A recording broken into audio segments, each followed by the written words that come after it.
In August 1590, John White returned to the coast of Roanoke Island. He was 3 years late with supplies, desperate to reunite with the 115 men, women, and children he had left behind to build a life in a new world. He found the settlement empty. The houses were gone, the heavy iron tools were scattered and overgrown by weeds, and his own buried chests had been dug up and his books torn from their covers. There were no bodies, only messages. The letters C-R-O were etched into a tree, and the word Croatoan was carved into a heavy wooden post at the entrance to the abandoned fort. White intended to follow those marks, but coastal storms and the loss of his ship's anchors forced a retreat. He was pushed back toward England, unable to confirm if his family was still alive. This abandonment created an enduring mystery, but recent investigations using tree ring data and hidden map symbols are shifting the narrative from a sudden disappearance to a documented migration. To understand where the colony went, researchers first looked at the environmental pressures that would have made their original location uninhabitable. In 1587, the colony's arrival coincided with a massive shift in local weather patterns, recorded in the rings of ancient cypress trees along the coast. This chart tracks moisture levels over centuries.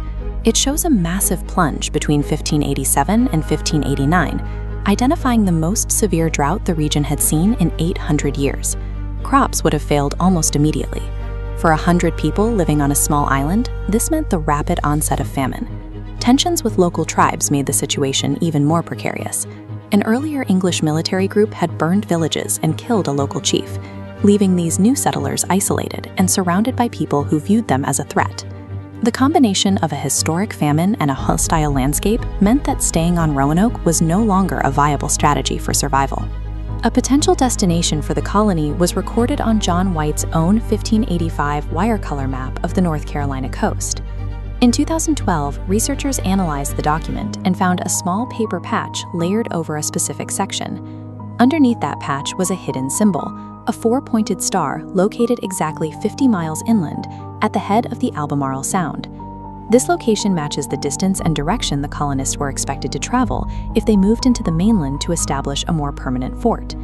This led archaeologists to a site now known as Site X, located at the exact coordinates marked on White's map. Excavations at the site have uncovered 16th century English domestic artifacts, including borderware pottery, a metal hook for stretching hides, and copper aglets for clothing laces. Finding English household items at the exact location of a secret map symbol suggests that a significant group of colonists successfully moved 50 miles inland. The word Croatoan left at the fort pointed toward modern-day Hatteras Island, a narrow strip of land to the south. This was the home of Monteo, a Native American who had lived in England and remained a close ally to the English settlers. Recent digs at the Cape Creek site on Hatteras have revealed European artifacts buried deep within the layers of a 16th century Native American village. Researchers found an English signet ring, a rapier hilt, and a slate writing tablet, objects suggesting educated Europeans lived alongside the local community. More compelling evidence appeared in the form of smelted copper and heavy iron bars found deeply buried at the site. This metallurgy represents a specific cultural boundary. The local tribes at the time did not have the technology or the high-heat furnaces required to process these metals, meaning this work was almost certainly done by Europeans. The presence of specialized tools and active metalworking indicates that another group from the colony integrated with Manteo's people on Hatteras. Archaeologists must distinguish between a site where Europeans lived and a site where Native Americans simply scavenged European goods. It is possible that local tribes simply collected items from the abandoned Roanoke fort and traded them across the region. However, the artifacts aren't scattered randomly. The clusters of European domestic goods and metallurgy appear exactly where the map symbols and the carved messages said the colonists would go. The evidence suggests a colonized, organized survival strategy. Facing an unprecedented drought, the colony split into groups to better manage limited resources. The colonists didn't disappear, they adapted.